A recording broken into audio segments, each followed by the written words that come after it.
नमस्कार, MP news cast में आपका स्वागत है। मैं हूं आपके साथ आशी तिवारी। देश दुनिया की तमाम बड़ी खबरों के लिए बने रहिए हमारी न्यूज। फतेहपुर जनपद के खागा कस्बे के जीटी रोड मानूकापुरवा खागा की यजमान श्रीमती रानी तिवारी पत्नी स्वर्गीय कमल कृष्ण तिवारी ने 7 दिवसीय श्रीमद् भागवत कथा चौथे दिन शंकर पार्वती विवाह और शंकर जी को अपने पिता दक्ष के यहाँ अपमान को लेकर सती होना मकर ध्वज कैसे पैदा हुए, आप लोगों को बताते चले कि यजमान श्रीमती रानी तिवारी पत्नी स्वर्गीय कमल कृष्ण तिवारी निजी निवास के पीछे श्रीमद्भागवत कथा का शुभारंभ आचार्य अंकित त्रिपाठी चित्रकूट धाम से आए हुए हैं, जिनके मुखारविंद से श्रीमद्भागवत कथा का शुभारंभ हुआ।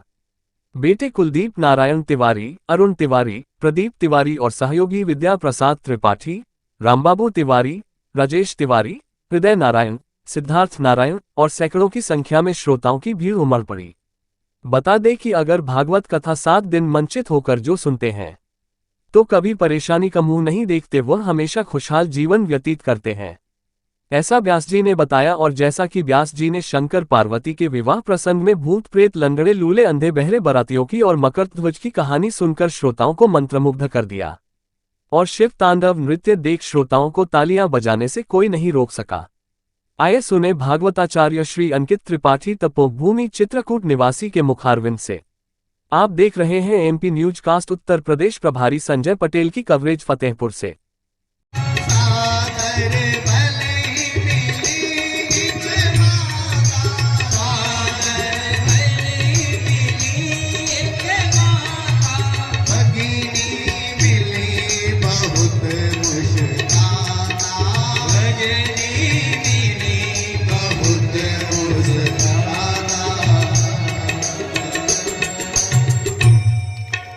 सती पहुंचती है, देखा कि महाराज मेरे परम प्रियतम परमात्मा का कहीं भी अंश नहीं है, कहीं भी कोई स्थान नहीं दिया गया।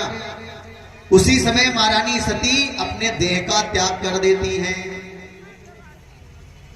नंदी दौड़ा दौड़ा जाता है, भगवान भोलेनाथ को बुला करके लाता है। और आज श्री सुखदेव जी महाराज कहते हैं कि माताओं को बिना पति के आज्ञा के कहीं भी जाना नहीं चाहिए। अगर हम पिता और पति की आज्ञा के बिना एक कदम भी बाहर रखते हैं तो वहां हमारे साथ भी ऐसी ही स्थिति होती है जैसे महारानी सती का अपमान हुआ है।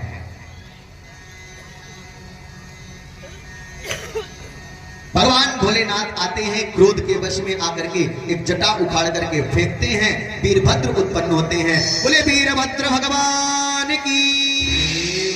वीरभद्र ने आदेश मांगा है, वीरभद्र को कह दिया गया कि जाओ पूरे यज्ञ को विध्वंस। वीरभद्र ने पूरे यज्ञ का विध्वंस किया है। इधर भगवान भोलेनाथ महारानी सती को लेकर के आकाश मार्ग में उड़ जाते हैं।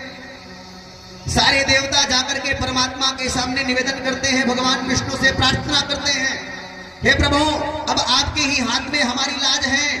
इधर नंदी और भृंगी वीरभद्र ये सब तहसा नहस किए दे रहे हैं, दक्ष की गर्दन को काट दिया। उसी समय भगवान विष्णु ने सुदर्शन चक्र चलाया है और महारानी सती के शरीर के 52 खंड हुए हैं।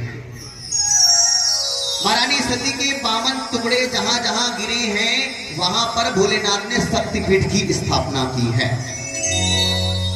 जैसे हमारे इलाहाबाद में प्रयागराज में अलोप शंकरी एक सिद्ध स्थान है, शक्तिपीठ है, वहां महारानी सती की हथेली गिरी थी और हथेली गिरते ही अदृश्य हो गई थी, इसलिए उस स्थान का नाम है अलोप शंकरी। अलोप